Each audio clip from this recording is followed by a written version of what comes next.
विपक्ष के खींचतान के बीच आज 18वीं लोकसभा के अध्यक्ष पद पर ओम बिरला ने शपथ लिया। दूसरी ओर राहुल गांधी को नेता प्रतिपक्ष चुने जाने पर भारतीय राष्ट्रीय कांग्रेस की राष्ट्रीय प्रवक्ता सुप्रिया श्रीनेत ने लोगों से कहा है कि लोकसभा में राहुल गांधी आपकी आवाज दबने नहीं देंगे, कीमत चाहे जो भी चुकानी पड़े।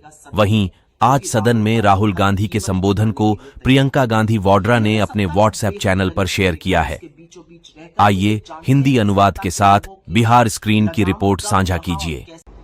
जनता की दी हुई ताकत, जनता की दी हुई आवाज अब सदन में दहाड़ेगी राहुल गांधी नेता प्रतिपक्ष के रूप में।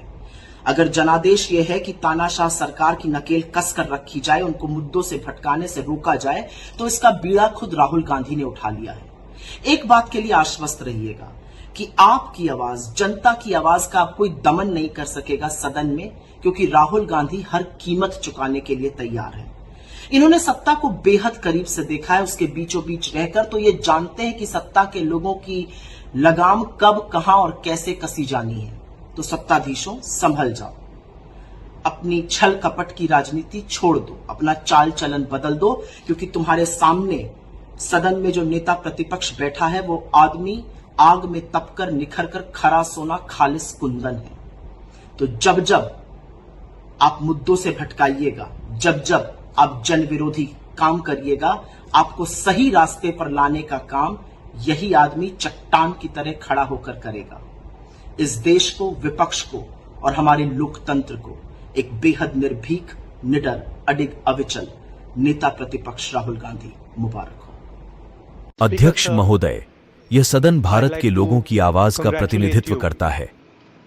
बेशक सरकार के पास राजनीतिक शक्ति है, लेकिन विपक्ष भी भारत के लोगों का प्रतिनिधित्व करता है। यह बहुत जरूरी है कि विपक्ष की आवाज को भी इस सदन में जगह मिले।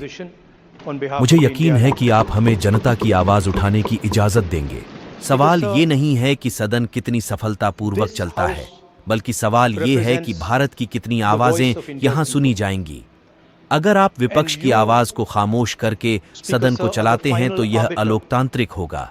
देश की जनता उम्मीद करती है कि विपक्ष संविधान की रक्षा करे।